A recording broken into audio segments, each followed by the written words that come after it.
कि अष्ट कुंभक है सूर्यभेदी, उज्जयी, शीतकारी, शीतली, भस्त्रिका, भ्रामरी, मूर्छा और प्लावनी। ये 8 प्राणायाम हमें करने हैं। कल हम लोगों ने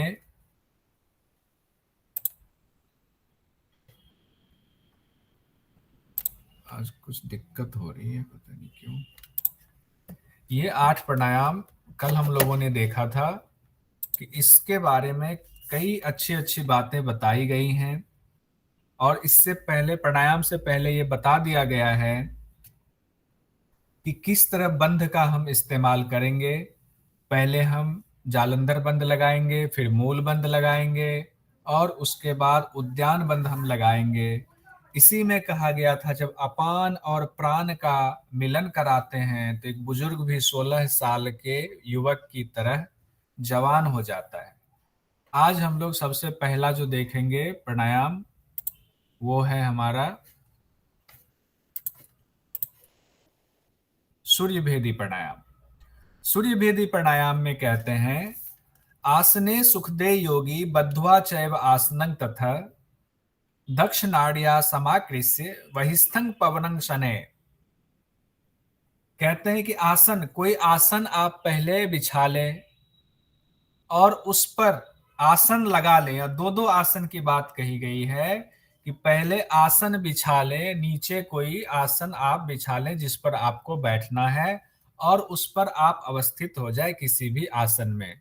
इसमें सूर्यभेदी प्राणायाम में किस कौन सा आसन लगाना है इसकी चर्चा हठ प्रदीपिका में नहीं की गई है, ये ध्यान रखेंगे।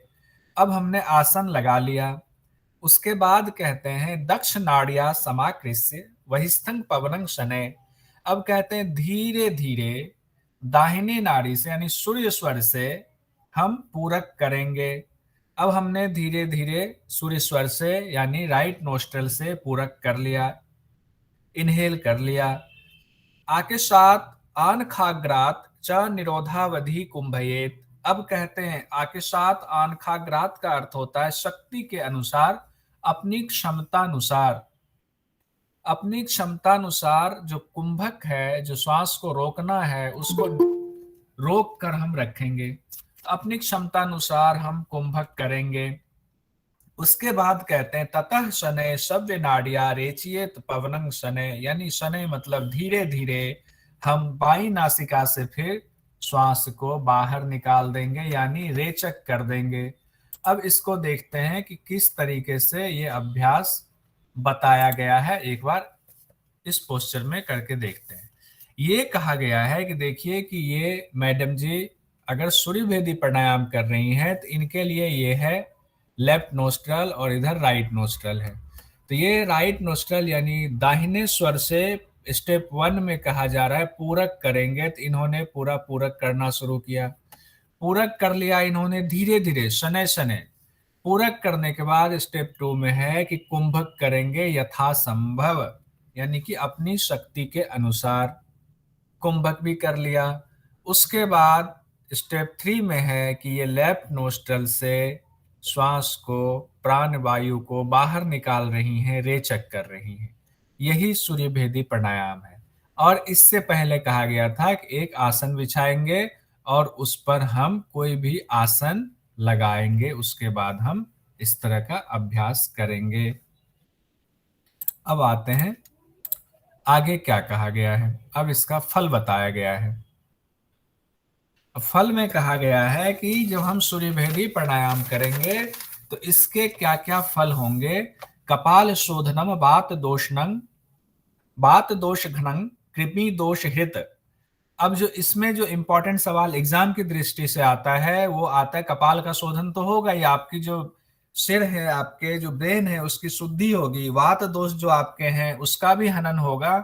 लेकिन सबसे इंपॉर्टेंट जो यहाँ पर है वो है कृमि दोष का, यानी कि पेट के कीड़े मरते हैं। दो तरह से सवाल आता है एग्जाम में, या तो ये दे देगा सिंपल यही शब्द कि कृमि दोष, कि कृमि दोष कौन से प्राणायाम से खत्म होता है, तो हम सीधे कहेंगे सूर्यभेदी प्राणायाम से कृमि दोष खत्म होता है। एक तरह का सवाल पूछा जाएगा। दूसरे तरीके से ऐसे पूछा जाता है पेट के कीड़े खत्म होते हैं किस प्राणायाम से, या सेंटेंस थोड़ा सा चेंज कर देगा। उसमें पेट के कीड़े को खत्म करने के लिए कौन सा प्राणायाम करें, तो हम करेंगे सूर्य भेदी प्राणायाम से पेट के कीड़े खत्म होते हैं। अब आगे कहा गया पुनः पुनः इदम कार्यम सूर्य भेदन उत्तमम। अब कहते हैं इसी विधि से बार बार सूर्य भेदी प्राणायाम का अभ्यास करना चाहिए। अभी हम लोगों ने देखा कि मैडम ने प्राणायाम किया है सूर्य भेदी प्राणायाम, तो उनका पूरा हमने प्रोसेस देखा। अब जरा आप लोग बताइए कि इसमें विधि आप लोग बताएंगे क्या कहा गया है, बताइए। संतोष जी, अंशुल जी, बोलिए, खोलिए माइक, खोलिए, बोलिए। गुरुजी राइट नोस्ट्रल से पूरक करना है साइड से पूरक, और उस यथा संभव रोकना है, मतलब कुंभक करना है, असंभव कुंभक, और फिर लेफ्ट से रेचक करना है। लेफ्ट से रेचक कर देंगे। ये चूंकि सब लोग जानते हैं इसलिए सब लोगों का इंटरेस्ट उतना बन नहीं रहा होगा। अब जो इंटरेस्ट बनेगा वो यहाँ बनेगा, इंपॉर्टेंट क्वेश्चन। लेकिन फल में पहला फल क्या बताया गया है, कर्मिक दोष समाप्त होते हैं। पहला बताया गया कपाल शोधन। उसके बाद दूसरा बताया गया वात दोष खत्म होता है। और जो सबसे इंपॉर्टेंट बताया गया है वो ये है कि कृमि दोष, यानी पेट के कीड़े मरते हैं या कृमि दोष खत्म होता है। ये सबसे इंपॉर्टेंट इसको माना जाता है, इससे संबंधित सवाल पूछा जाता है। तो क्वेश्चन हमारा इंपॉर्टेंट कृमि दोष से संबंधित बनता है। अब आगे हम लोग देखते हैं नेक्स्ट अगला प्राणायाम। अगला प्राणायाम हमारा है अथो उज्जयी। अब उज्जयी प्राणायाम के बारे में बता रहे हैं, ध्यान से इसको देखिएगा, सारे प्राणायाम समझने हैं। मुखम संयमम नाड़ीभ्याम आकृष्य पवनम शनय यथा लगति कंठात् तो हृदयावधि सस्वनम। यानी कि कह रहे हैं मुख को संयमित करके, बंद करके, दोनों नाकों से नाड़ीभ्याम, नाड़ीभ्याम आकृष्य, दोनों नाकों से यानी कि इड़ा और पिंगला दोनों नाड़ी से हम पवन को यानी श्वास को धीरे धीरे शनै शनै उज्जयी में धीरे धीरे खींचेंगे। अब कैसे खींचेंगे, पहले तो कह दिया दोनों नाक से खींचेंगे, लेकिन तरीका क्या होगा, यथा लगति कंठातु, यानी कि कंठ में उसका प्रभाव, उस कंठ से रगड़ खाते हुए वो वायु जाए और हृदय पर भी उसका प्रभाव पड़े। यानी कंठ और हृदय को घसीटते हुए, प्रदेश पर स्पर्श करते हुए, आपको स्पर्श अनुभव होना चाहिए, वो करते हुए हम श्वास को पूरक करेंगे। पहला तो स्टेप ये बता दिया इन्होंने, पूरक हम करेंगे दोनों नाक से, जो गले और हृदय पर स्पर्श करते हुए अंदर जाए। उसके बाद कहा गया है नेक्स्ट में पूर्ववत कुंभयेत प्राणं रेचयेत ईडिया ततः श्लेष्म दोष हरम कंठे देहानल विवर्धनम। तो ये तो फल हो गया। पहला लाइन देखते हैं इसका, पूर्ववत कुंभयेत प्राणं रेचयेत ईडिया ततः, यानी कहते हैं पहले जो कुंभक किया गया है उसी प्रकार से हम कुंभक करेंगे पूर्व की भांति, और फिर इड़ा नाड़ी से रेचन कर देंगे। तो पूर्व की भांति कुंभक कैसे बताया गया है कि अपनी क्षमता अनुसार हमें पूरक करना है, और क्षमता अनुसार जब पूरक कर लेंगे उसके बाद हमें रेचक कर देना है, किससे, इड़ा नाड़ी लेफ्ट से। अब इसको ध्यान से समझने वाली बात है उज्जयी प्राणायाम की, हमने दोनों नाक से श्वास लिया,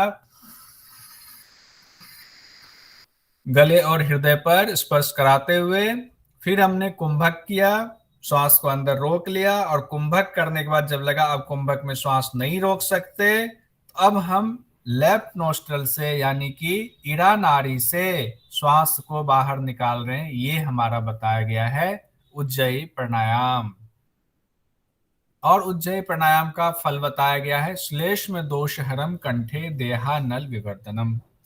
कहते हैं कि श्लेष्मा यानी कि कफ जन्य जो दोष है वो दूर होगा, और देहानल विवर्धकम, देहानल मतलब जठराग्नि, शरीर में जो अग्नि 13 प्रकार की अग्नि है वो देहानल विवर्धनम, उसमें वृद्धि होगी।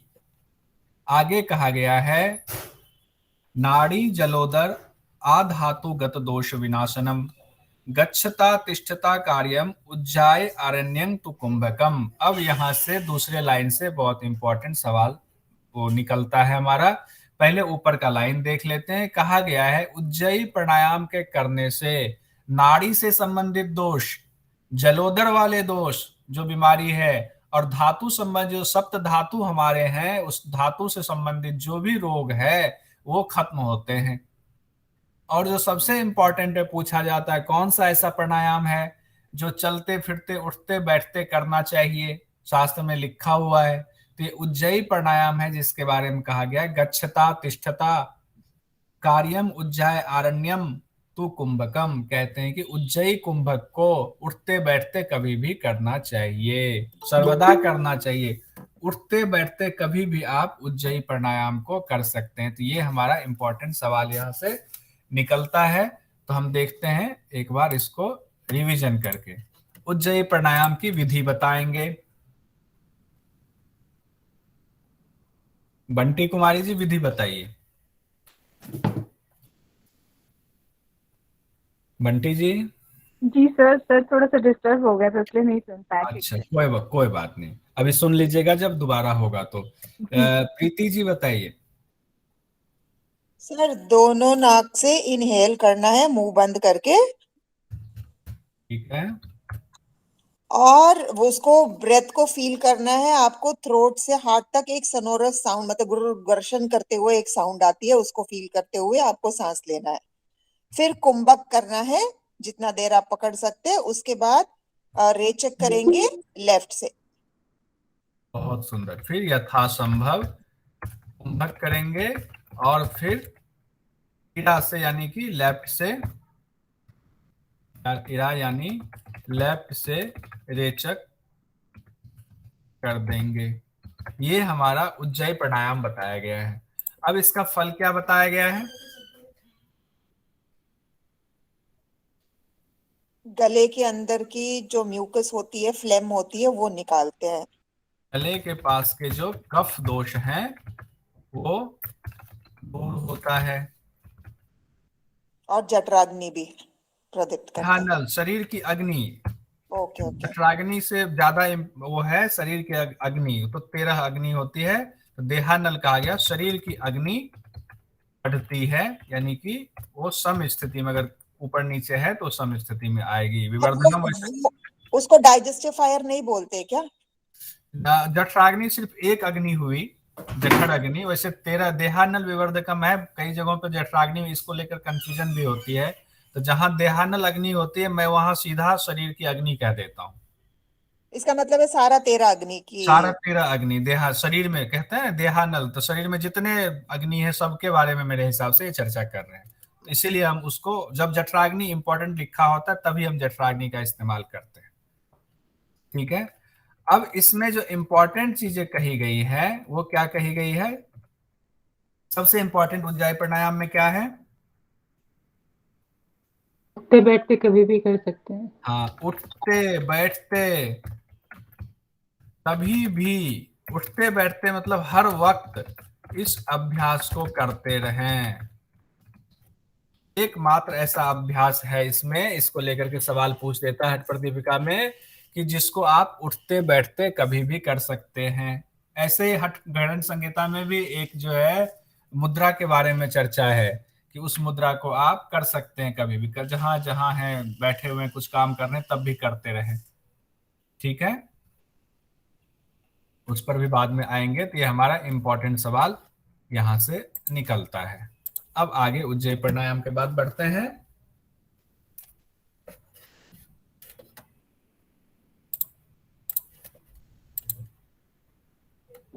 सर धातु दोष इसी में दूर होता है ना, सप्त धातु दोष? हाँ हाँ हाँ, नाड़ी जलोदर, हाँ वो भी तो इसमें रह गया। सही बात है, बिल्कुल बिल्कुल, बहुत सुंदर बहुत सुंदर आपने याद दिलाया। देहानल विवर्धकम के बाद वो भी है, नाड़ी जलोदर और धातु रोग दूर होते हैं। नाड़ी रोग, नाड़ी रोग और जलोदर और सप्त धातु, धातु दोष दूर होता है। बहुत सुंदर आपका सर साधन। जलोदर क्या होता है सर? जलोदर पेट से संबंधित बीमारी होती है। अब एग्जैक्ट तो हिंदी वाला ये सब दिया हुआ है ना, इसको एक बार किन्हीं को पता है तो बताएं जलोदर के बारे में।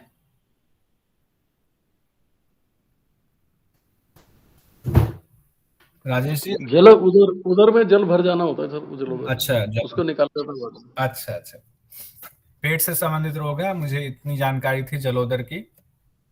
एक बार और इससे ज्यादा जानकारी कुछ होगी, कोई इंग्लिश शब्द होगा तो आजकल हम लोग इंग्लिश ज्यादा समझते हैं।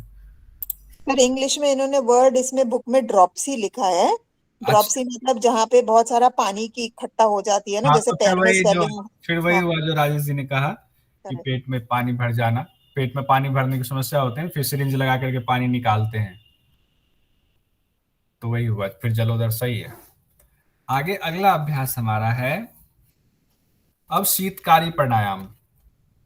शीतकारी प्राणायाम में कहा गया है शीतकां कुर्यात् तथा वक्त्रे घ्राणेन एव विजृंभिकाम।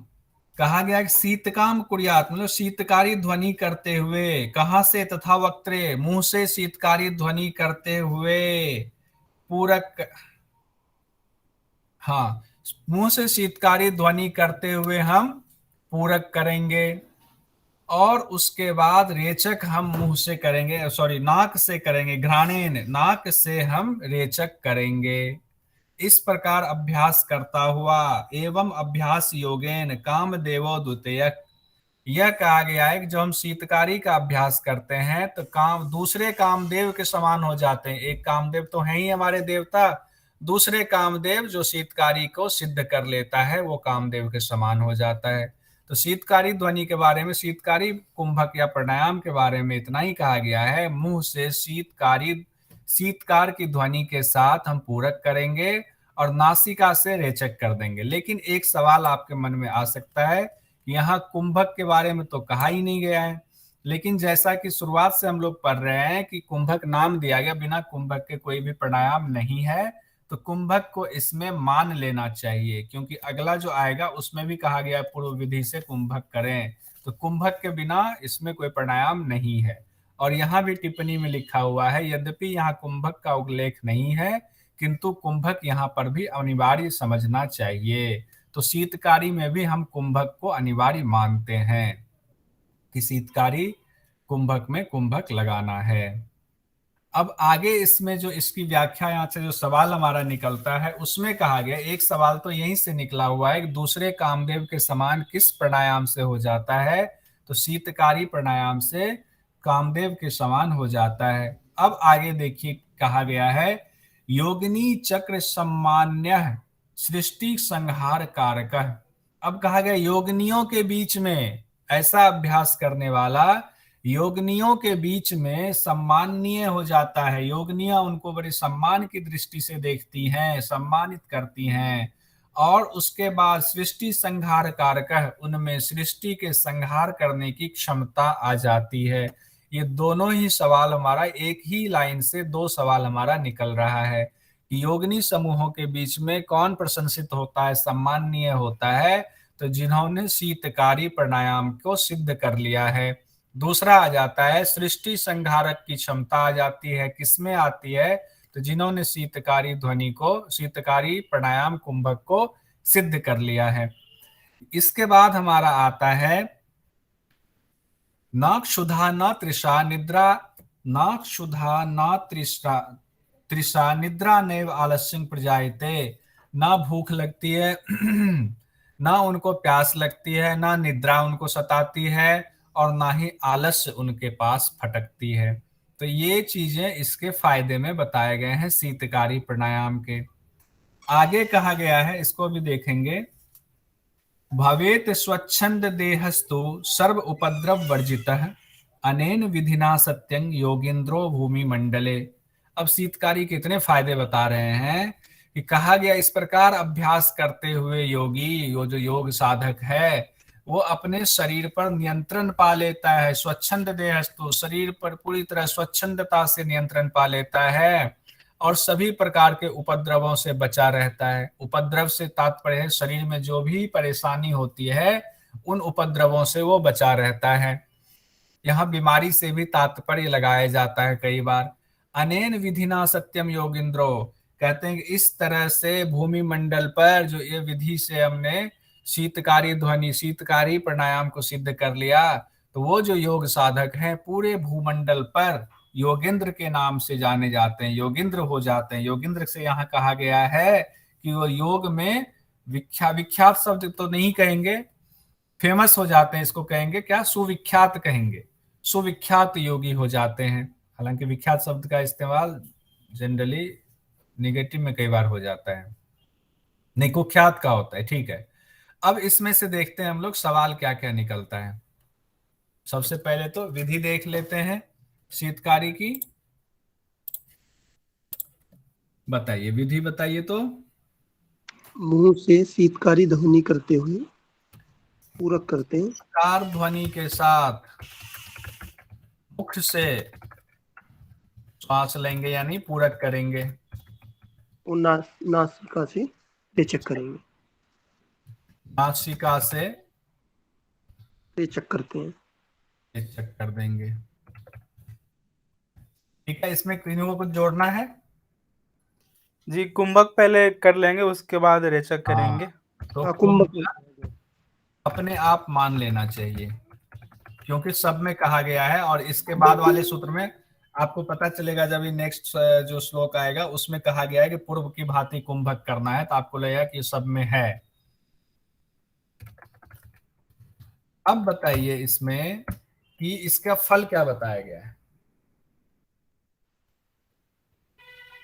कामधेनु के समान हो जाता है शीतकारी परिणाम जो करता है। कामधेनु ने दूसरा कामदेव, कामदेव जैसा हो जाता दूसरा कामदेव जैसा हो जाता है। ये शब्द दूसरा शब्द इस्तेमाल किया गया, ये भी ध्यान रखिए, दूसरा कामदेव जैसा हो जाता है। और है, योगिनियों में प्रशंसित हो जाता है। हाँ, योगिनी समूहों में प्रशंसनीय हो जाता है। और बहुत इंपॉर्टेंट है एक अगला, भूख प्यास और सृष्टि संहार, उससे पहले सृष्टि संहार सृष्टि की संहार की क्षमता आ जाती है। क्षमता आ जाती है। ठीक है, पहले तो यहाँ तक देख लीजिए कि ये भी अपने आप में बहुत इंपॉर्टेंट है कि कामदेव जैसा हो जाते हैं, और योगिनी समूहों में ये सवाल पूछ दिया जाता है, प्रशंसनीय हो जाते हैं, सृष्टि संहार की क्षमता। कितना सिंपल सा अभ्यास है, और हम लोग सोचें कि देखो इसमें ही सृष्टि संहार की क्षमता आ जाती है, लेकिन इसमें ऐसे नहीं आएगी जब तक कि इसमें सिद्धि ना मिल जाए। उसके बाद क्या है? और भूख प्यास निद्रा आलस्य में सहायता होती हाँ, भूख प्यास है। निद्रा और आलस्य। आलस्य, ये चीजें उनके पास से भाग जाती है एक तरीके से। भूख प्यास निद्रा और आलस्य अब उसके कंट्रोल में है। यही हुआ ना इसका अर्थ, कि अब भूख प्यास निद्रा और आलस्य कंट्रोल में है, शरीर पर पूरा नियंत्रण हो जाता है। और क्या होता है, अब कोई उपद्रव नहीं होता शरीर पर, मतलब शरीर से अब वो पूरी तरह स्वस्थ रहता है, अब शरीर में क्या अस्वस्थता नहीं आ सकती है, कोई उपद्रव नहीं होता है। अब इसमें जो सवाल आएगा, और एक और है ना जी, भूमंडल पर भी विख्यात योगी हो जाते हैं। भूमंडल पर सुविख्यात योगी हो जाते हैं। अब इसमें कितने सवाल निकल रहे हैं शीतकारी से? अब इसमें जो इंपॉर्टेंट हम निकालते हैं, योगिनी समूहों के बीच कौन प्रशंसनीय होता है? तो जो शीतकारी ध्वनि को सिद्ध कर लेता है। अब योगिनी समूहों के बीच प्रशंसनीय क्यों होता है? तो उससे पहले भी एक सवाल आता है। क्या सवाल आएगा? किस प्राणायाम से साधक दूसरा कामदेव के समान हो जाता है? ठीक है, और इसमें से सवाल ही सवाल निकल रहे हैं कि सृष्टि संहार की क्षमता किस प्राणायाम से आती है? सृष्टि संहार की क्षमता किस प्राणायाम या कुंभक से आती है? अब आपके ये तीन सवाल तो आसानी से निकल गए, लेकिन जरूरी नहीं तीन ही निकले, भूख प्यास निद्रा और आलस्य से भी पूछ सकता है, और भूमंडल पर सुविख्यात योगी हो जाता है, ये भी 2 सवाल निकल सकता है। तो सवाल को हम लोग जब नोट्स बनाएंगे तो उसमें बनाते जाइएगा। ये 3 तो हमने लिख दिया, लेकिन भूख प्यास निद्रा और आलस्य ये भी शीतकारी में है, लेकिन ये आगे भी देख सकते हैं। तो अभी इंपॉर्टेंट मुझे लगा कि ये इतना है, तो अपने नोट्स में इसको जरूर डाल दीजिएगा। सर आपने दूसरे कामदेव क्यों लिखा उधर, दूसरा क्यों लिखा? दूसरा इसलिए लिखा है क्योंकि एक तो कामदेव तो है ही ना, देवता जो कामदेव जिनकी चर्चा होती है, एक तो वो है ही। Okay okay okay. तो उनके जैसा हो जाने को इन्होंने दूसरा शब्द कहा है। तो मैंने दूसरा जानबूझकर इसलिए लिखा इसमें पीपीटी पे दिखाने के लिए। सपोज कीजिए अगर पूछ दिया एग्जाम में कामदेव की जगह दूसरा कामदेव, क्योंकि घिरण संहिता में जो जिन लोगों ने पढ़ा है उन्होंने पढ़ा, कामदेव की चर्चा कई बार आई है, वहां पे कामदेव के समान हो जाता है, कामदेव के समान हो जाता है। कंफ्यूज ना हो, कई बार एग्जामिनर ज्यादा टेस्ट लेने के लिए दूसरा कामदेव शब्द इस्तेमाल कर दें तो ये हठ प्रदीप का ध्यान चला जाएगा आपका कि शीतकारी प्राणायाम में ऐसा कहा गया था। ठीक है, तो उसके लिए ये शब्द यूज किया क्या सर, द्वितीयक?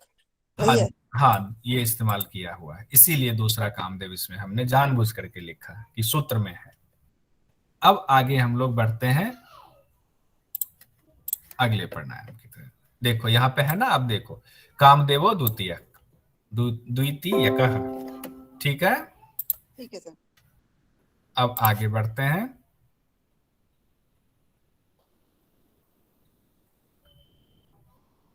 अब है शीतकारी के बाद हमारा शीतली प्राणायाम। शीतली प्राणायाम में कहा गया है जिह्वया वायुम आकृष्य पूर्ववत कुंभ साधनम शनके घ्राण रंध्राभ्याम पवनम रेचयेत पवनम सुधि। अब कहते हैं कि जीव को, यानी जिह्वा से, हालांकि जीव को मोड़कर ये इन्होंने खुद से लिखा हुआ है, लेकिन सिंपल है कि जिह्वा के द्वारा वायु को आकृष्ट करना है, अंदर खींचना है, पूरक करना है। और पूर्ववत कुंभक साधनम, जो मैं अभी कह रहा था कुंभक अपने से मान लें, तो इसमें लिखा हुआ है पूर्व की भांति, पहले की भांति कुंभक का अभ्यास करना चाहिए।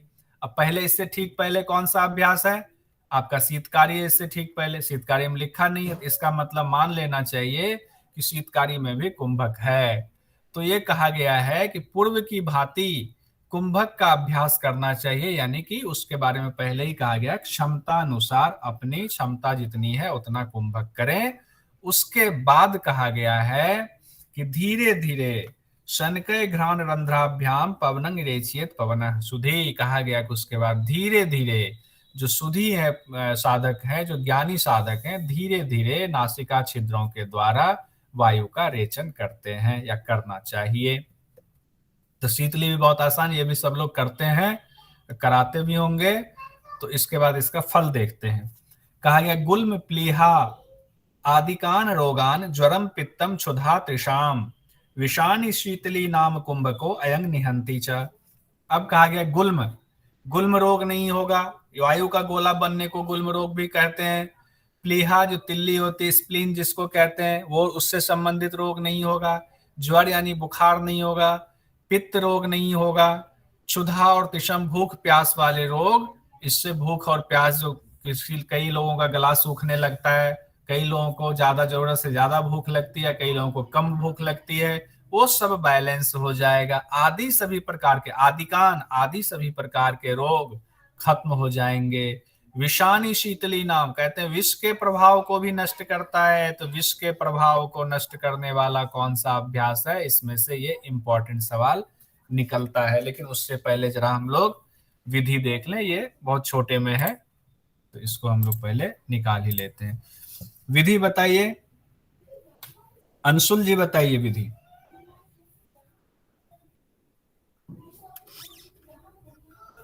अंशुल जी, अर्चिता जी, यस गुरुजी। बताइए विधि शीतली प्राणायाम का। अपने टंग को बाहर निकालकर चोंच की तरह, अपने जीवा को बाहर निकालते हैं और उसको चोंच की तरह बनाते हैं। फिर मुंह के अंदर श्वास भरेंगे और नाक से श्वास छोड़ देंगे। हाँ, तो जिह्वा के द्वारा पूरक करना है, फिर कुंभक करेंगे यथाशक्ति। और फिर कहाँ से छोड़ेंगे? नाक से छोड़ेंगे गुरुजी। नाक से रेचक कर देंगे। अच्छा, अभी हम लोगों ने इससे पहले एक प्राणायाम पढ़ा था, कोई बताए, जिसमें था कि लेफ्ट से छोड़ना है। उज्जयी प्राणायाम गुरुजी। बहुत बढ़िया, बहुत बढ़िया। यही होता है ना, पढ़ते पढ़ते कई बार कंफ्यूजन होते हैं, लेकिन आप लोगों को नहीं हो रही, बहुत अच्छी बात है। जिह्वा के द्वारा पूरक, फिर कुंभक और नाक से रेचक कर देंगे। ये हमारा शीतली प्राणायाम है। इसके फल में क्या बताया गया है, बताइए। गुल्म रोग नहीं होता, और प्लीहा, प्लीहा स्प्लीन से संबंधित रोग, और बुखार, ज्वर, पित्त, पित्त, पित्त, भूख, भूख, प्यास प्यास और विष के प्रभाव को नष्ट कर देता है। और जो इम्पोर्टेंट है कि ये विष के प्रभाव को भी कम कर देता है या खत्म कर देता है। गुरुजी, पहले भी विष के प्रभाव को कोई था, वो आसन था शायद, मयूरासन, मयूरासन के प्रभाव को नष्ट कर इसमें देता क्या है। कहा गया था? कालकूटनम। हाँ जी, हाँ जी। तो विष के प्रभाव को भी खत्म कर देता है। अब यहाँ पे सवाल निकलता है, किस प्राणायाम से विष का प्रभाव खत्म या कम हो जाता है? देखिए, दोनों में से कोई एक शब्द दे सकता है तो कंफ्यूज नहीं होंगे। खत्म हो जाता है या दे देगा कम हो जाता है या कम होने लगता है, तो हमें इसमें परेशान नहीं होना है। ये हमारा शीतली प्राणायाम है। अब अगला प्राणायाम हम लोग देखते हैं। सर जी कुछ बोलना चाहूँ मैं। हाँ, लेखा जी, तो बहुत आप अच्छी सर, जानते हैं। इसमें विष का प्रभाव से तात्पर्य ये है कि ये नहीं कि हमने जहर खा लिया तो उसको वो करेगा। विष का प्रभाव से तात्पर्य है कि हमने कुछ ऐसा खाया ठंडा बासा या जो फूड पॉइजनिंग देता है, हमारे शरीर का शीतली प्राणायाम करने से डाइजेशन सिस्टम इतना इम्प्रूव हो जाता है कि वो उसको पचा पाता है या उसके प्रभाव को कम करता है या तबीयत उतनी खराब नहीं होने देता है। और दूसरे अर्थ में ये लिया जाता है कि इससे ब्लड प्यूरिफिकेशन होता है। और हमारे विष का प्रभाव ये होता है कि विष तुरंत मारने वाला विष नहीं, धीरे-धीरे जो स्लो पॉइज़न है, कोई चीज़ की एलर्जी हो रही है शरीर के अंदर और उससे स्किन डिजीज़ किसी तरह की हो रही है, तो वो उनको प्योर करता है, उसको ठीक करता है। और एक और इसका अर्थ लगाया जाता है कि स्किन डिजीज़ का मोस्टली रीज़न ये रहता है कि वो पूर्व जन्मों के कर्मों के कारण स्किन की प्रॉब्लम इंसान को होती है, जैसे सोराइसिस है या अदर और भी कोई प्रॉब्लम्स है। तो शीतकारी प्राणायाम हमारे उन संस्कारों से मुक्ति दिलाता है। बहुत तो सुंदर स्पिरिचुअली भी और साइंटिफिकली ये दोनों तरीके से काम करता है ये। बहुत सुंदर व्याख्या, आपने बहुत डिटेल में पढ़ा हुआ, बहुत सुंदर व्याख्या है। ये हर योग संस्थान में भी बताया जाता है कि कहा गया कि ऐसा नहीं कि आप जो है मयूरासन करेंगे, विष खा लें और उसके बाद मयूरासन बहुत अच्छा लगा लें तो विष का प्रभाव खत्म हो जाएगा। उसी तरीके से आप जहर खा लें और किसी को बोले कि कोई जहर खाया हुआ अब क्या करे, तो वो लोग नहीं जी शीतली प्राणायाम करो और तुम्हारा जहर का प्रभाव खत्म हो जाएगा। ऐसा नहीं है।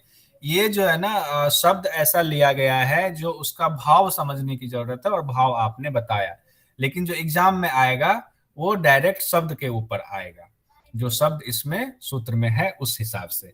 ठीक जी है, सर, लेकिन मुझे लगा कि सब इस फील्ड से हैं और थोड़ा नहीं, सा बहुत आगे अच्छा, अपन आपस में ऐसे ही जानकारी दें। आप दे रही जानकारी, आपने कई चीजें बताई हैं और अच्छी, और भी लोगों के पास जानकारी हो, जरूर हम इनमें इन्वॉल्व हों क्लास में और अपनी बात रखें, तभी क्लियरिटी आएगी।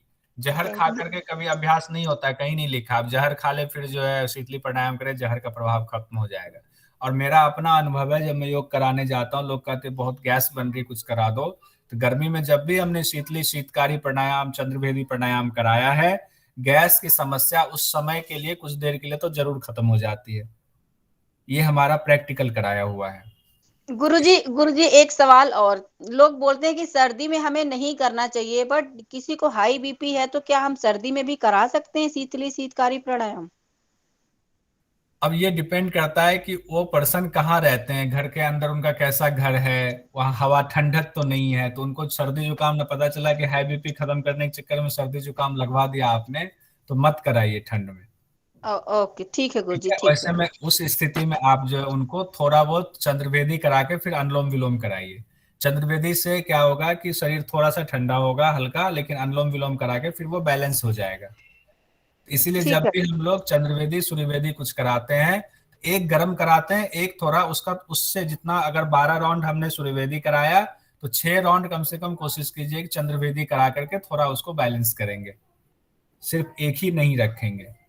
अब देखते हैं, पहले नेट वाला जरा सा ये सिलेबस कंट्रोल में आए तो फिर ये प्रैक्टिकल में भी देखेंगे।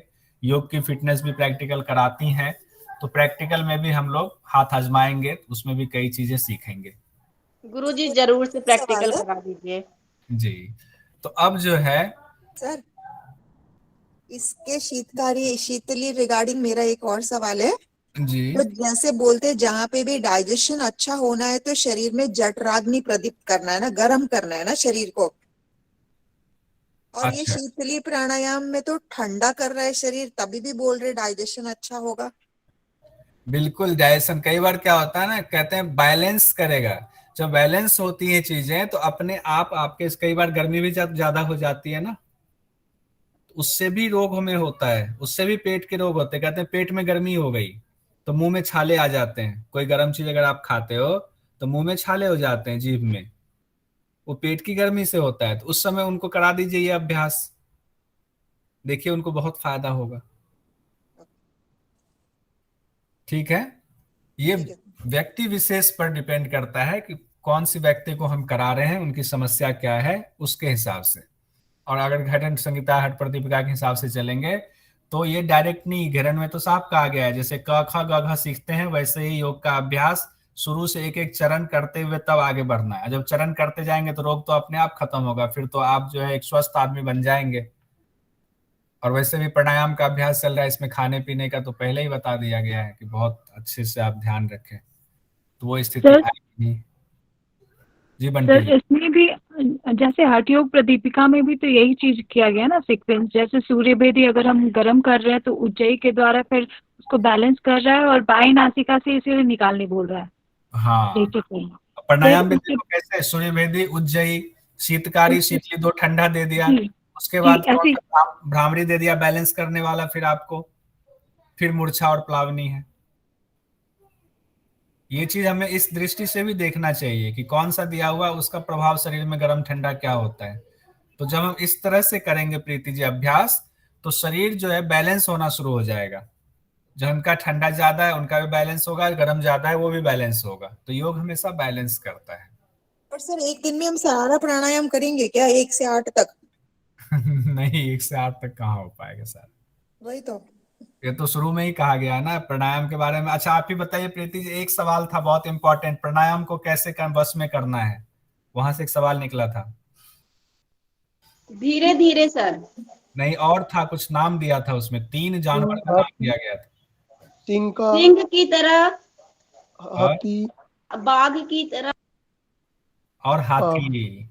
जैसे कहा गया, जैसे सिंह, हाथी और व्याघ्र को वश में धीरे धीरे वश में किया जाता है, वैसे ही प्राणायाम को धीरे धीरे वश में करना है।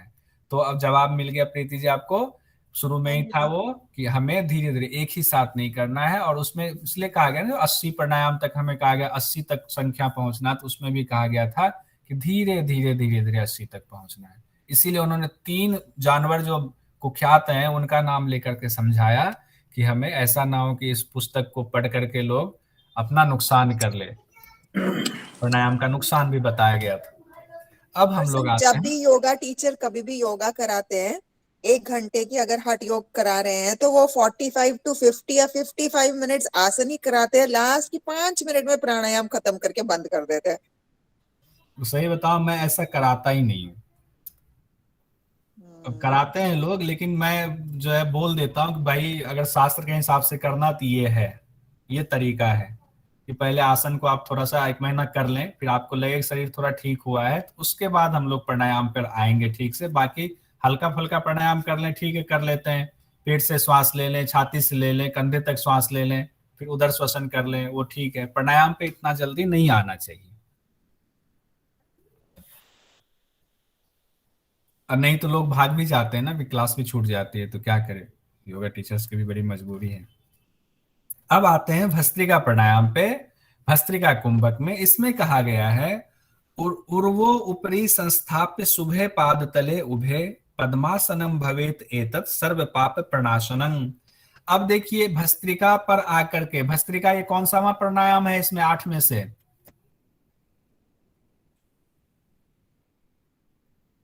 छठा। 5 नंबर। हाँ, भस्त्रिका फिर भ्रामरी आएगा, तो ये 5वां नंबर का है। यानी 4 नंबर तक, इसलिए याद दिला रहा हूं, ऊपर से 4 नंबर तक जो प्राणायाम बताए गए हैं उसमें ये नहीं बताया गया कि आसन कौन सा लगाना है, आसन का नाम नहीं है।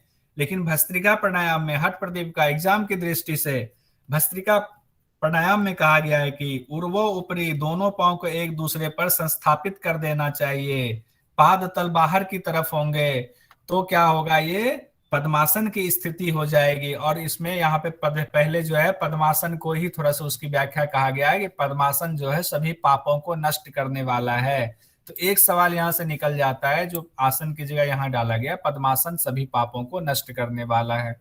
उसके बाद फिर विधि बता रहे हैं कि पद्मासन लगा लिया आपने, अब क्या करना है भस्त्रिका में, सम्यक पद्मासन बद्ध्वा समग्रीवा उदरम सुधी। कहते हैं पद्मासन लगा करके शरीर को सीधा कर लें, सम स्थिति में ले आए, ग्रीवा उदर यानी सुधी जो साधक है वो ग्रीवा और उदर सब बिल्कुल सीधा कर लें, शरीर बिल्कुल सम स्थिति में रहना चाहिए, सीधा रहना चाहिए।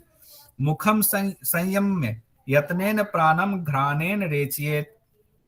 अब कहते हैं मुख के द्वारा, मुख को बंद कर, अच्छा मुखं संयम में मुख को बंद कर यत्नेन प्राणं घ्राणेन रेचयेत। अब देखिए इसमें क्या कह दिया गया है, पहले रेचक ही कर दो। जनरली हम लोग पूरक की चर्चा करते हैं, पहले पूरक करना है, कुंभक करना है, रेचक करना है, लेकिन इसमें कह दिया गया है कि पहले हमें रेचक कर देना है। और रेचक करने के बाद क्या करना है, यथा लगति हृदय कंठे कपाल बधि सस्वानंग।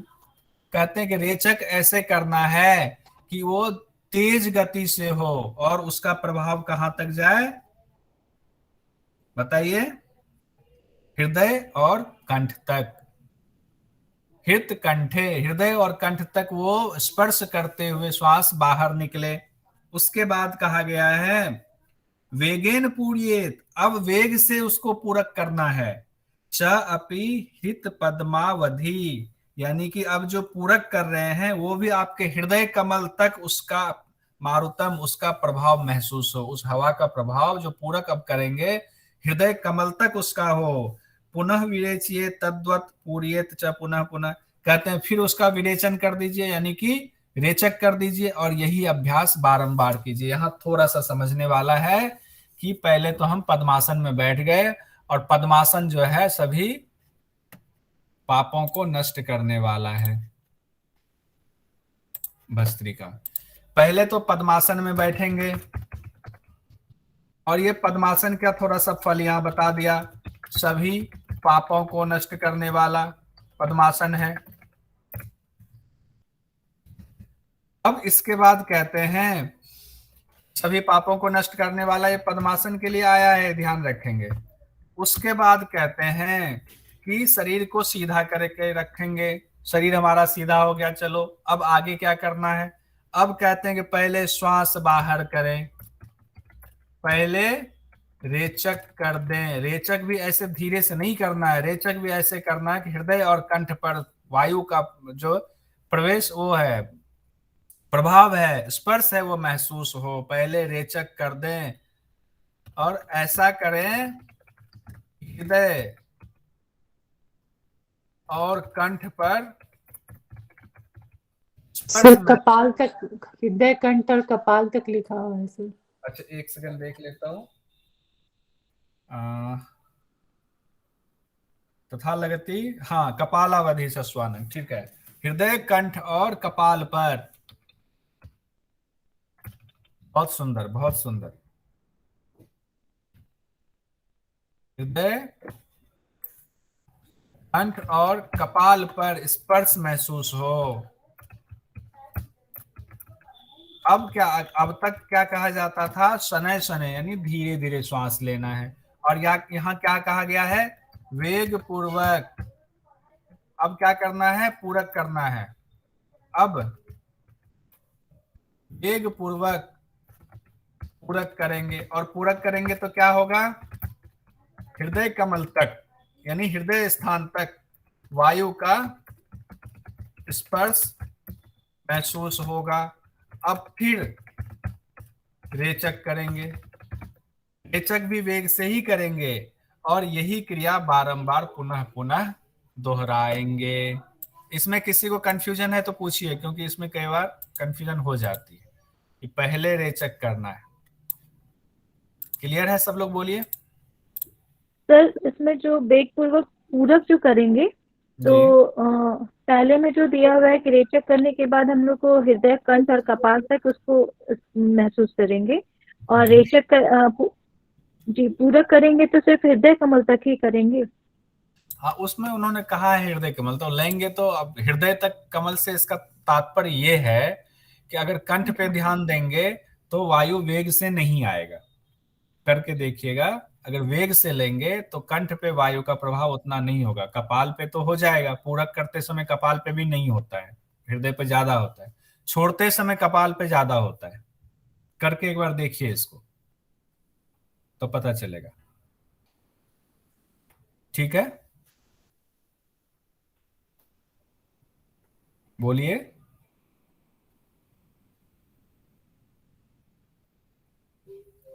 ठीक है, तो इसमें कहा गया है जब वेग पूर्वक लेंगे तो हृदय कमल की ही सिर्फ चर्चा की गई है, क्योंकि जब लेते हैं तो उसमें गले पर फिर ध्यान देंगे तो फिर तो स्लो हो जाएगा प्रोसेस, उज्जई की तरह हो जाएगा। ठीक है, उसमें शनय शनय हो जाएगा। लेकिन वेग पूर्वक लेंगे तो पूरा छाती बढ़ जाता है, पूरा लंग्स में बढ़ता है, तो हृदय तक उसका एहसास महसूस होता है। फिर उसी प्रकार वेग पूर्वक करेंगे, जब छोड़ते हैं तो श्वास जो है सिर के ऊपर तक हमें महसूस होता है। लेते समय हमें सिर्फ छाती पे महसूस होता है, हृदय स्थल पे महसूस होता है, हृदय कमल पे महसूस होता है। ये करके जब देखेंगे तो ऐसा ही होता है जैसा शास्त्र में कहा गया है। अब इसका फल बताते हैं, इसी को कहा गया है पुनः पुनः करना है। अब भस्त्रिका प्राणायाम में भी फल देख लेते हैं।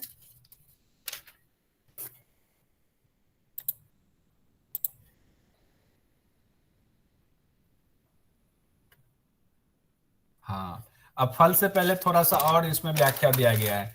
कहते हैं यथैव लोह करेन वस्त्रा वेगेन चालियत। कहते हैं जिस तरह से एक भाती को चलाने वाला जो लोहार होते हैं, जो वो भाती चलाते हैं, जिस तरह से चलाते हैं, तथैव स्व शरीरस्थं चालियत पवनं दिया, उसी तरह से भस्त्रिका प्राणायाम को करना चाहिए। तो यहाँ ध्यान रखिएगा, इसकी व्याख्या में ये चीज जोड़ना है, लेखा जी हैं, इसमें जोड़ना ये है कि जैसे कि वो कितना करना है, कंट्रोल करते हुए, ऐसा नहीं बहुत तेजी तेजी में जो है वो भाती चलाते रहते, भाती ऊपर नीचे करते नहीं। उनको पता है कितना वायु देना है ताकि हमें हमारा कोयला जो है उस पर उतना वायु, उतना ऑक्सीजन मिले कि हमारा लोहा जो उसमें रखा है वो गर्म हो। वो बहुत तेज नहीं करता है, वो एक रिदम के साथ करता है। तो उसी तरह से रिदम के साथ भी हमें लोह कारेन की तरह जस्ट वस्त्रा वेगेन से चलाता है एक लोहार, उसी तरह से हमें पवन को संतुलित करते हुए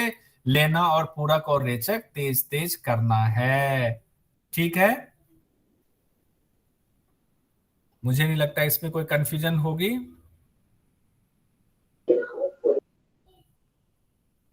अब आगे है यथाश्रमो भवेद देहे तथा सूर्येन पूर्येत।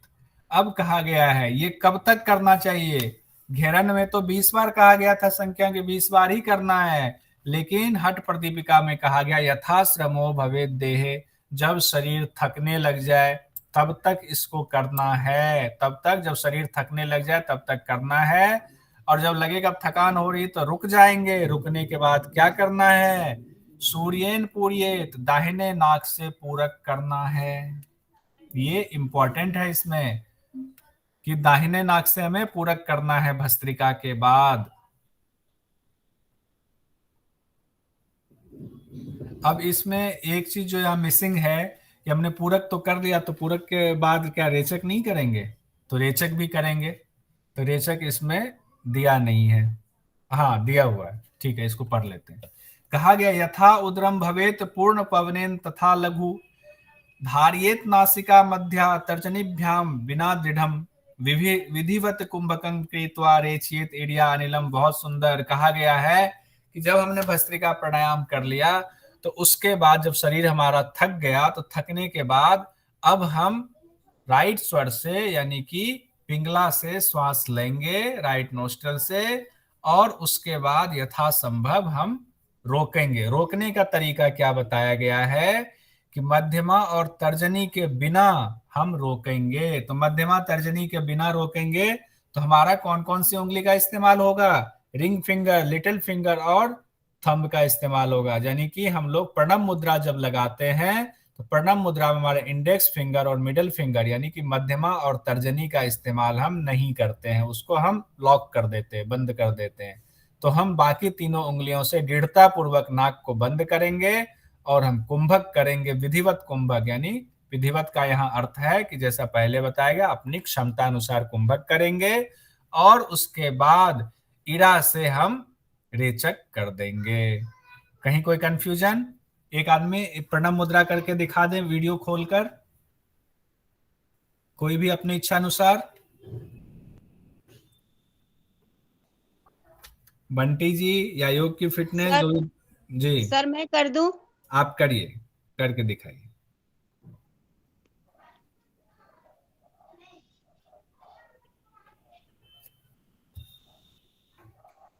उंगली एक बार ये मुद्रा बनाकर दिखाइए अलग से।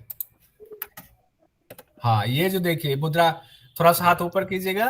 ये देखिए मुद्रा जो बना हुआ है इसमें इन्होंने अर्चिता सिंह जी ने इंडेक्स फिंगर और मिडिल फिंगर यानी मध्यमा और अनामिका को इन्होंने फोल्ड कर दिया है। और जब मध्यमा, इसको प्रेजेंटेशन बंद करूंगा तब आपका फुल आएगा।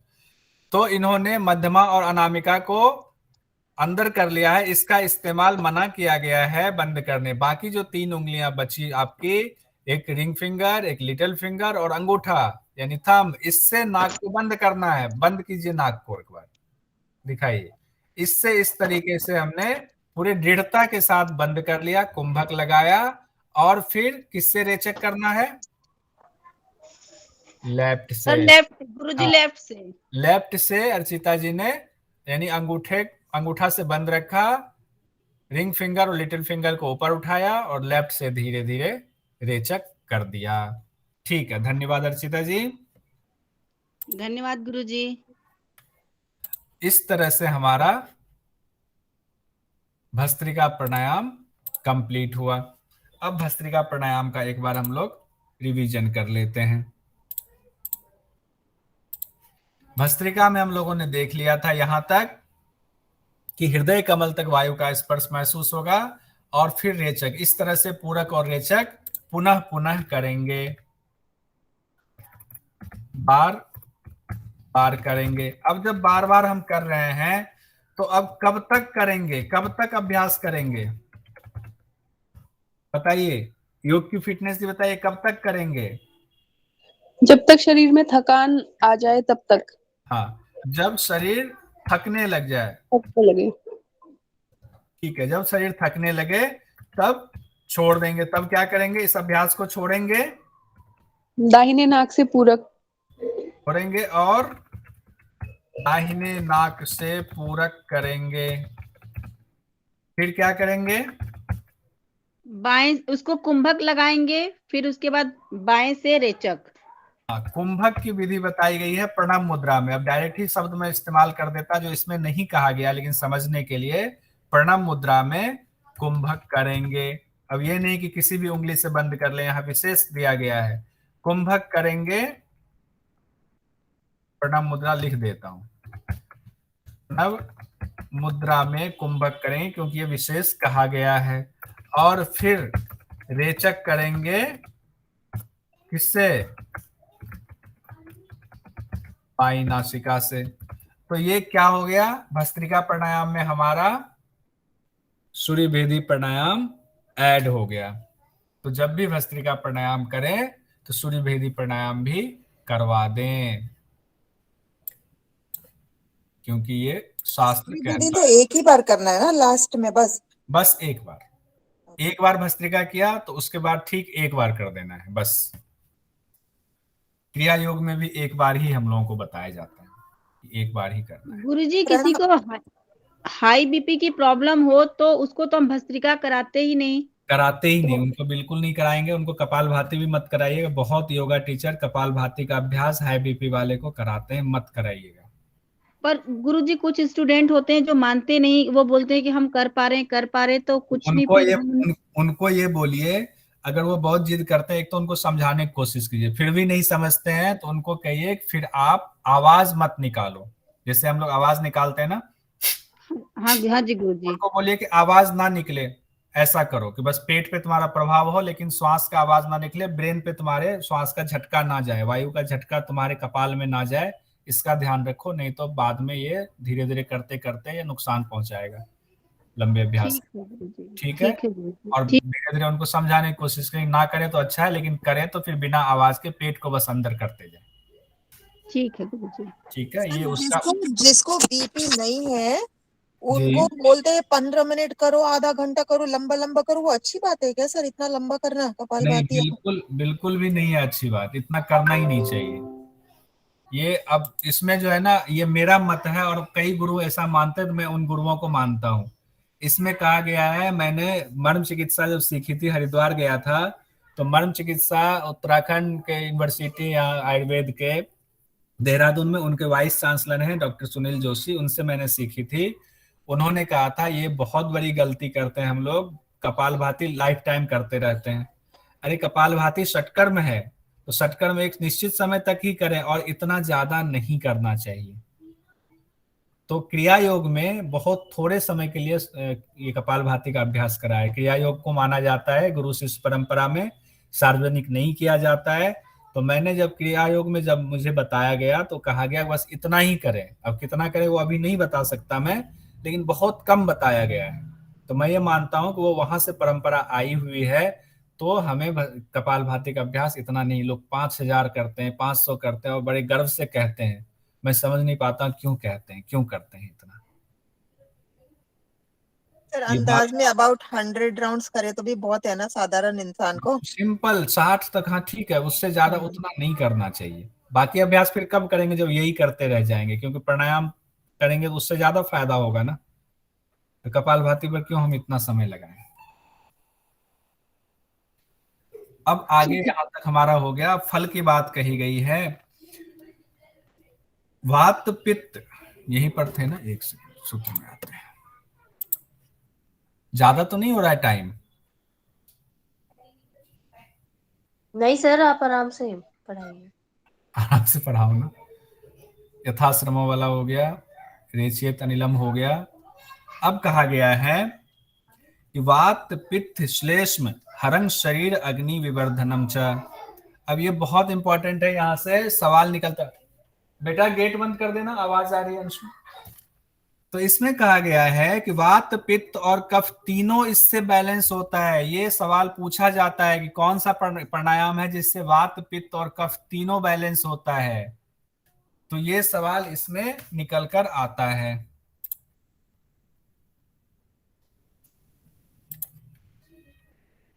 इस प्राणायाम से वात पित्त और कफ तीनों बैलेंस होता है। ठीक है, तो कौन सा प्राणायाम हो जाएगा? भस्त्रिका।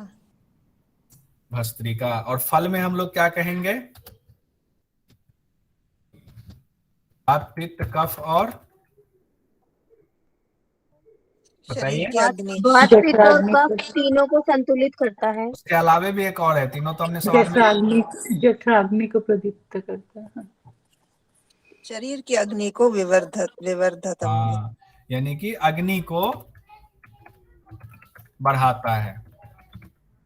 ठीक है, शरीर की अग्नि को बढ़ाता है। ये हमारा यहां तक हुआ। और आगे कहते हैं, और आगे भी इसमें कहा गया है। आगे कहा गया है कुंडली बोधकम। अब देखिए बड़ा इंपॉर्टेंट तो यहाँ है, कुंडली बोधकं क्षिप्र पवनं सुखदम हितम ब्रह्म नारी मुखे संस्त कफादि अर्गल नाशनम। अब बड़ा इंपॉर्टेंट कह दिया गया है कि कुंडली प्रबोधन भी होता है, कुंडलिनी जागरण में भी ये बड़ा महत्वपूर्ण भूमिका निभाता है, कुंडलिनी जागरण कराने वाला है। क्षिप्रम कहा गया हितकारी है कुंडलिनी जागरण में। क्यों? क्योंकि इससे जो है प्राण वायु बड़े सुख पूर्वक जो है ब्रह्म नारी में, यानी कि सुषुम्ना नारी में प्रविष्ट होती है। और कहा गया ब्रह्म नारी मुखे, ब्रह्म नारी का मुख जो होता है जहां सुषुम्ना सोई हुई है, वहां पे कफ आदि जो दोष होते हैं उसका ये सफाई करता है, उसको नाश करता है। तो ब्रह्म नारी की जब सफाई होती है तो वहां से प्राण जो है सुषुम्ना में प्रवेश करता है, तो कुंडलिनी जागरण होता है। ठीक है, कोई कंफ्यूजन?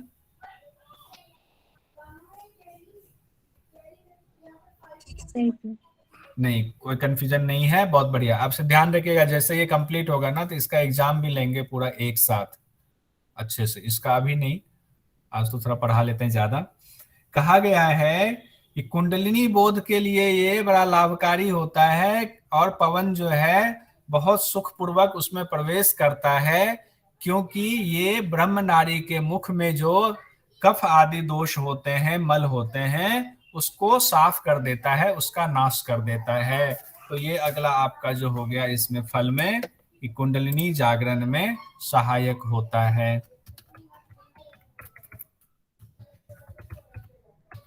कुंडलिनी जागरण में सहायक। और क्या है? ब्रह्म नारी, ब्रह्म नारी के पर जमे हुए कफ दोष को खत्म करता है। दिख रहा है ना स्क्रीन पे? ये यस सर। ज्यादा छोटा तो नहीं हो गया क्योंकि ये ज्यादा है। तो खत्म करता है। अब यहां तक हमारा हो गया। अब आगे देखते हैं क्या कहते हैं। आगे कहा गया है सम्यक गात्र समुद भूत ग्रंथि त्रय विभेदकम विशेषेण एव कर्तव्यं भस्त्राव्यं कुंभकम त्विदम त्वम इदम। अब कहा गया है भस्त्रिका नामक जो कुंभक है ना, गात्र यहाँ शरीर को कहा गया है कि शरीर के तीनों ग्रंथियों का जो त्रिग्रंथि है ना, ग्रंथि त्रय जिनको कहा गया है, सूर्य भेद, कौन कौन सी ग्रंथि है? ब्रह्म ग्रंथि,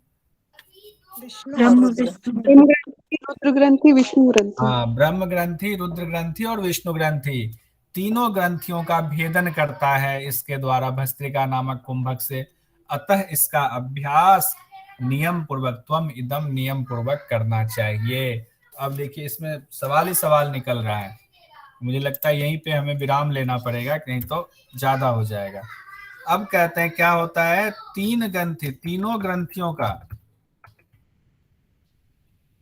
भेदन होता है या भेदन में सहायक होता है। यहाँ पे डायरेक्ट भेदन भी कहना जो है शब्दार्थ हो जाएगा, तो कह सकते हैं तीनों ग्रंथियों का भेदन करता है भली प्रकार से। कौन? भस्त्रिका, या तीनों ग्रंथियों के भेदन में सहायक होता है। ठीक है, तो यहां से सवाल ही सवाल निकल रहा है। अगर इसको ज्यादा कर दूंगा तो सारा फिर कंफ्यूज हो जाएंगे और याद इतना नहीं रहेगा। तो एक बार भस्त्रिका को फिर से देख लेते हैं, पढ़ लेते हैं कि पद्मासन लगाना है। पद्मासन में पहले रेचक कर देना, श्वास बाहर निकाल देना हृदय, कंठ और कपाल को स्पर्श करते हुए। उसके बाद वेग पूर्वक तेजी से पूरक करना है, हृदय कमल तक वायु का स्पर्श महसूस होगा ऐसा पूरक करना है। और फिर ऐसे ही पूरक रेचक पुनः पुनः करना है। और कब तक करना? जब तक शरीर थकने ना लग जाए। जब शरीर थकने लग जाए तो उसके बाद छोड़ेंगे और दाहिने नाक से पूरक करेंगे, फिर प्रणव मुद्रा लगाकर कुंभक करेंगे और फिर रेचक करेंगे बाई नासिका से। इससे क्या होगा? वात, पित्त और कफ, कफ लिख दिया है यहाँ, वात, पित्त और कफ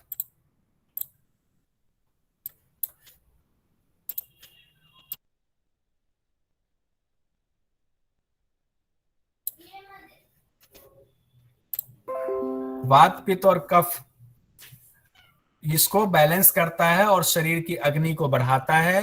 कुंडलिनी जागरण में सहायक होता है, ब्रह्म नारी पर जमे हुए कफ दोष को खत्म करता है, उससे कुंडलिनी जागरण में सहायक होता है। तो पहले ब्रह्म नारी, उसके बाद कहा गया तीनों ग्रंथियों का भेदन करता है। तीन ग्रंथि हैं, ब्रह्म ग्रंथि, रुद्र ग्रंथि और विष्णु ग्रंथि। तो उसको भी लिख देते हैं, ब्रह्म ग्रंथि, रुद्र ग्रंथि विष्णु ग्रंथि, ये 3 ग्रंथि हैं। तो इसमें वात पित्त कफ वाला तो इम्पोर्टेंट है ही, उसके अलावे तीनों ग्रंथियों का भेदन इम्पोर्टेंट है, कुंडलिनी जागरण में सहायक इम्पोर्टेंट है, और फिर और क्या इम्पोर्टेंट है, जब शरीर, कब तक अभ्यास करना है, जब तक शरीर थकने ना लग जाए। ठीक है, आज हमने सोचा था कि आज 8 के 8 कर लेंगे, लेकिन नहीं हो पाया क्योंकि इसमें अच्छा खासा संख्या दिया हुआ है, समय भी बहुत हो गया, आप लोग भी परेशान हो रहे होंगे लगातार, इतना ज्यादा पढ़ेंगे और काम कैसे। नहीं गुरुजी, आप कराइए, अगर आप करा सकते हो, आपको टाइम है तो। आज रहने देते, देखते हैं, बाकी दूसरे दिन इसको और खींच लेंगे, क्योंकि ना फिर ऊपर से निकलना शुरू हो जाएगा। ठीक है, यहां तक रहने देते हैं, कोई बात नहीं अर्चिता जी। बाकी लोग जो है और समर्थन आ नहीं रहा है। सर जी हरिओम, अरुण यादव जी कह रहे सर जी हरिओम, उनको ऑफिस भी जाना होगा। अब ज्यादा बचा नहीं हमारा, भ्रामरी, मूर्छा और प्लावनी बचा है, उसके बाद सहित कुंभक और केवली कुंभक बचा है। तो कर ही दें क्या, छोटा छोटा बचा हुआ है, क्या कहते हैं बाकी लोग बताएं। हाँ सर, कर सकते हैं। गुरुजी रितु जी, देख लीजिए सर। गुरुजी, जी अरुण जी, सिलेबस कंप्लीट कराना इम्पोर्टेंट नहीं है, याद रखना इम्पोर्टेंट है। हाँ ये भी बात है, याद तो रखना है इम्पोर्टेंट है, इसलिए तो मैं। सर कल करवा दीजिएगा बाकी का सर। अच्छा ठीक है, ठीक है, कल कर लेते हैं।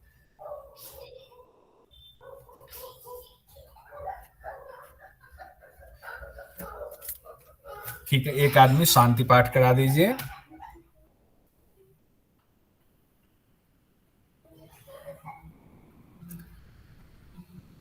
कौन कराएंगे शांति पाठ? अर्चिता जी करा दी। अर्चिता जी करा दीजिए शांति पाठ। ठीक है गुरुजी, मैं करा देती हूँ। कमर गर्दन सीधी करके सब लोग बैठ जाएंगे किसी भी कंफर्टेबल पोजीशन में, आंखें बंद, ब्रीदिंग नॉर्मल रखेंगे। 3 टाइम्स ओम चैंट।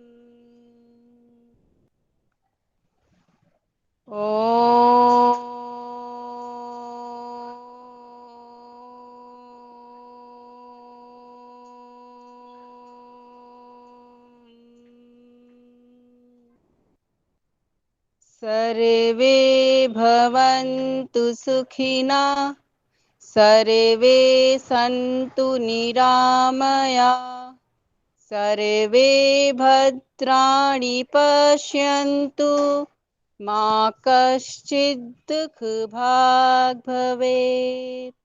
ॐ शान्तिः शान्तिः शान्ति। ओम। दोनों हाथों को आपस में रब करेंगे, आंखों पे ले जाएंगे, दोनों हथेलियों के बीच में धीरे से आंखें खोलेंगे। आप सभी को नमस्कार,